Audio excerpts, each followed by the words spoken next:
Ever had a rock in your shoe? You know, when it happens like immediately. You recognize that you have a rock in your shoe, and you know it's not right. You know the way your foot should feel in the shoe, and you know when that's interrupted. And the first thing that I do when I feel a rock in my shoe is to resolve to take it out. That's the first instinct. Something's got to happen with this rock. It's got to get out of my shoe. Sometimes you're not in the best place to take off your shoe and go fishing in there for a rock. Sometimes you have to let it sit there for a minute until you can get to a place to where you can get the rock out of your shoe. And while you're getting to that place, sometimes, I don't know if you've experienced this before, but the little rock will jumble around and it'll fall into like a little crack, and then you won't feel it. You'll forget that it's there because you don't feel the rock. And it always invariably loosens up and winds up, poking you again. And every step that you take, it consumes a little bit of space in your mind, this rock. It consumes a bit of your consciousness, because every time you step down, you feel the rock, you think, oh, that's a rock in my shoe. That hurts. I got to get rid of it. And so a bit of energy that you have is consumed by thinking about this rock until you get rid of it. But what are your options here? We got a couple options.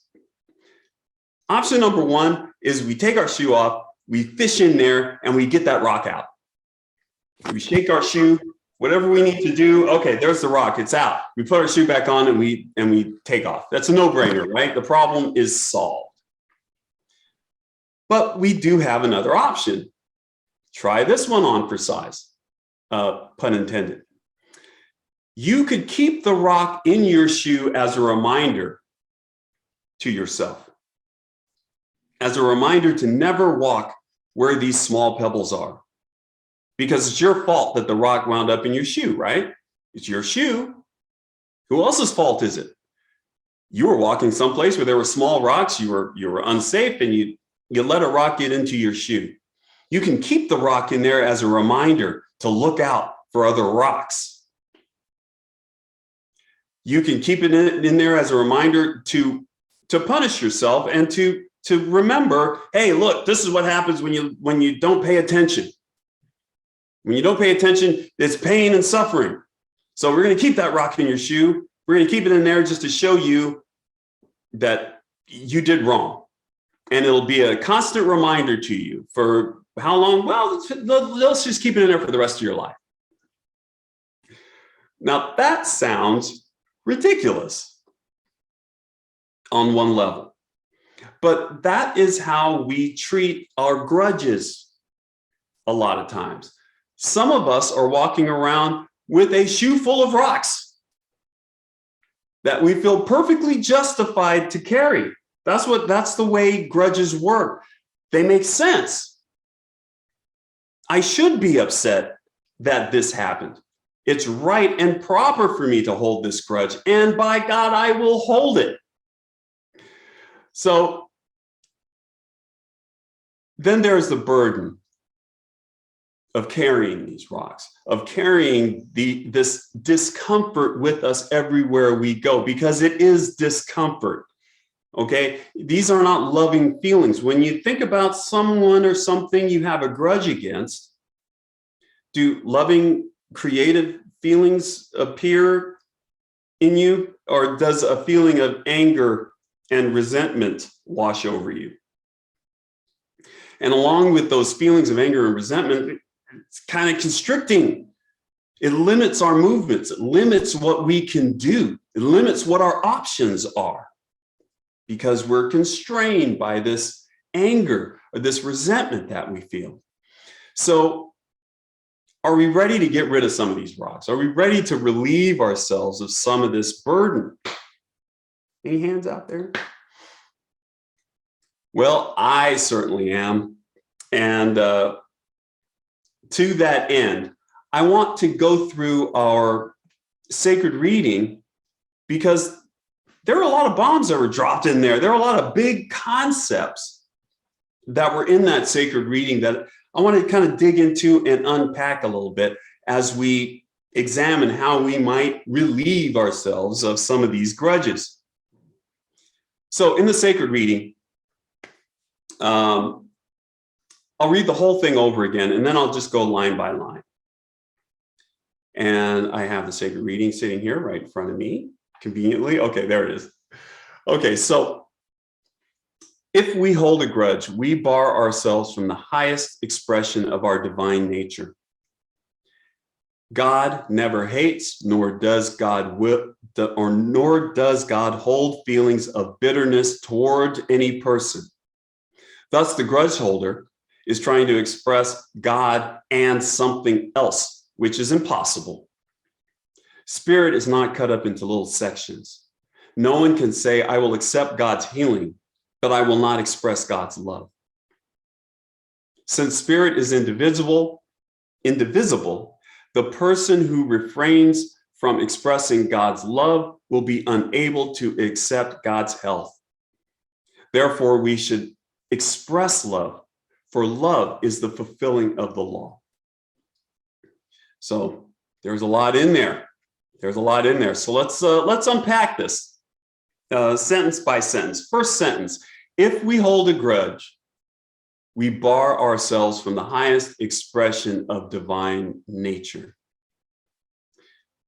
Our divine nature is the source of all our power. Everything we have done, everything that we're doing now, everything that we will do in the future is powered by our divine nature. So as closely as we can operate to that divine nature, the better. And when we hold a grudge, we're affirming that the rock in our shoe, the burden that we feel from this grudge, cannot and should not be removed. We are affirming with our grudge that suffering is ours. Suffering makes sense to us. So much sense that we're not willing to let go of it. We're going to hold on to our grudge. We're going to hold on to this pain and hold on to this suffering. We're affirming that our suffering is natural and right and divinely appointed, but it is not. The only thing that's divinely appointed is our ability to choose to suffer. And it is equally divinely appointed that we can choose love, that we can choose to forgive. God signs off on all of it and gives us the power to choose for ourselves. The next sentence. God never hates, nor does God hold feelings of bitterness towards any person. That one is huge. God never hates. I don't know about you, but for me, growing up, I learned about a God that was pretty angry all the time. A God that was really upset that we human beings were not doing as we were instructed or expected or desired. We're messing up and we're feeling God's anger. We need to fear God. That's what I grew up being taught. But if we look at what God is, what God actually is, we may find that God has no need for anger. Think about anger. All anger and hatred derive from unmet expectations. Every time I've been angry, I've expected things to go one way. And they didn't go that way. They went a different way, and I'm angry. This thing should have turned out like this. It didn't turn out like this. This person should have been like this. They should have said this. They should have done this. They didn't do it. And now I'm upset. And it's right that I'm upset. That's where anger comes from. That is the anger of me and you and all humanity. That's what it derives from, is unmet expectations and a lack of power to have things as we like. If something didn't go your way and you could snap your fingers and make it go your way instantly, well, then we would do that. And we would have no reason to be angry. We would just fix whatever is wrong.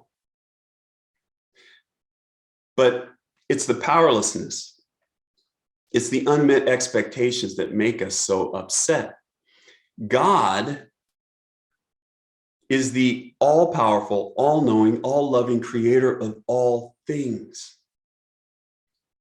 If God makes a plan, that plan is carried out. If God has expectations, those expectations are met. That's the great thing about being all-powerful. You're never disappointed. Everything is working out your way. So God doesn't have to be angry. There's nothing to be angry about. There isn't anything that's happening in this world today that God didn't calculate, or that God thinks to itself, oh, I don't like what's going on there. I wish I could change it. If only I had the power to change it. God is not having that discussion with itself, because God is all powerful. So anger, frustration, resentment, these aren't things that God has any use of. Okay, so God doesn't hate. Now, the next sentence. Thus, the grudge holder is trying to express God and something else, which is impossible. We want to know that God, we want to know God and feel God's indwelling presence. If you're here, if you're at this, in this Zoom meeting, you're hearing my voice, you've gathered with a bunch of people that want to know God closely. We want to feel God. And we do this by living as closely to God's qualities as we can conceive, as being as peaceful as we can, as being loving as we can, of sharing as much light as we can share, taking as much power, sharing the power that God has given us as much as we can conceive of. We affirm God's presence and power on one hand, and then on the other hand, when we have a grudge, we affirm that we're powerless to do anything about it. Oh, well, it's a grudge. They did me wrong. I am justified in feeling the way that I feel, and I'm going to feel this way because it's right and proper. But we have the power to feel, we have the power to forgive. We have the power to self-soothe, to bring peace to ourselves through forgiveness. So the next sentence is that spirit is not cut up into little sections. We're dealing with an infinite spirit everywhere, all the time. So what happens when we take one half and when we cut infinity in half and we have one infinity over here and then we have the rest of infinity over here? How can we tell where one infinity stops and the other infinity begins? It's like having a glass of water and imagining a dividing line in between that says, okay, this water's on this half, this water's on that half. The water intermingles. You can't separate it.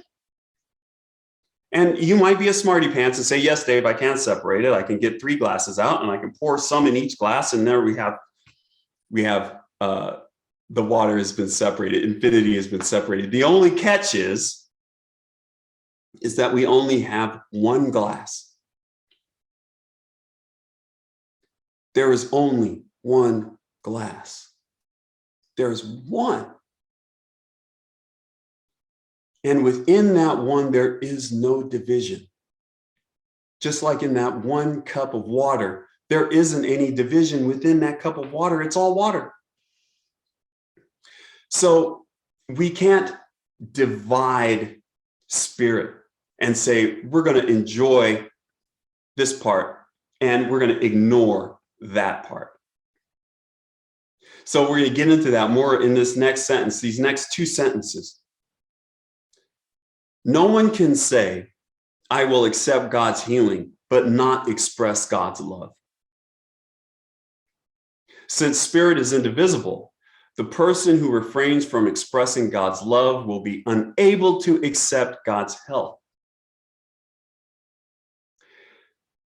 We can't just separate God into the parts that we like and find acceptable and the parts that we're not going to do that. We're going to put this away. God is God. And the more totality of God that we can accept, the more totality of God that we can enjoy. So this means if you get God's healing, you also get God's love. You can't say, oh, I'll take the healing with no love. Everything is based on love. So we can't separate that. The more we allow ourselves to love, the more we'll be open to all of God's gifts. The more we allow ourselves to love, the more we'll be open to accept all of God's gifts.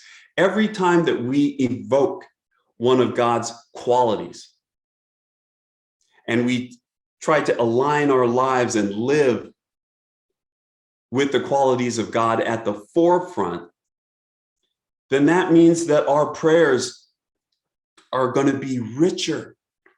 Our prayers are going to be more powerful because we're aligning with the power of everything.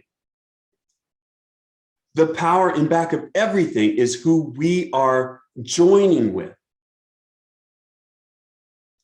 So as we are loving, as we are treating ourselves with love, as we're treating each other with love, we're acknowledging the truth that God is everywhere. And when we reach out for healing, the healing that we reach for is going to be just as available as the love that we practice. When we reach out for power, that power is going to be just as available as the love that we practice. When we reach out for everything that we want in life, for all the qualities of God, if we are loving, then we are closer to all of that. So it's really all centered around love. So that leads us to the last sentence, is that therefore we should express love, for love is the fulfilling of the law. Our present comfort and our future health depend on our relationship with the totality of what God is. So we want the health, we want the manifestation, we want the power. And if we want all of those things, we must love. We must love ourselves and we must love each other. Then that greases the gears of the universe and gets this big machine working for us. But we need to do the heavy work of forgiveness to get that ball rolling. It's not just about loving who we love to love. It's not just about loving our grandkids and our children and our friends and our families and our jobs and all the good that we have surrounding our lives. That's not the only love to express. Sometimes love comes in the form of being able to give somebody a pass. Sometimes love comes in the form of being able to let something go. Sometimes love comes in the form of peace. There's all kinds of different expressions of love out there. There's the easy love, and then there's the love that might be a bit of a challenge for us to embrace. But all of it brings us closer to God. So you can also help out all of humanity, because the peace that you gather for yourself, the love that you express, it doesn't occur in a vacuum. As you love, you grow. The light inside of you emerges and it touches other people. There's nothing you can do about it. You can't contain it. The loving person that you are reaches out and touches everyone around you with love. And the same thing works is if you're burdened with grudges. If you're burdened with grudges, that grudge, that energy from that grudge, the resentment, the anger, the helplessness, the powerlessness behind that grudge also emerge from you. So what kind of world do you want to live in? That is the kind of energy you need to put out into the world as much as you can. So that leads us to today's homework. And you may have guessed it already. I'm going to ask you to find yourself a grudge. Do you have a rock in your shoe? Is there a rock in there rumbling around, causing you pain, taking your focus off of where it needs to be? Is there a grudge out there that can be settled and squashed?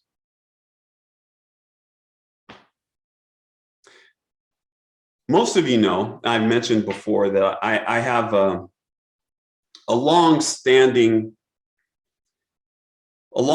grudge. Long-standing grudge, and I'm going to endeavor to take care of that today. It doesn't matter if it's a big, huge grudge or if it's a little tiny grudge. It doesn't matter. Each one that we can cast out of our lives for good, each one we can set sail to, increases our peace. So every grudge that you get rid of increases your peace.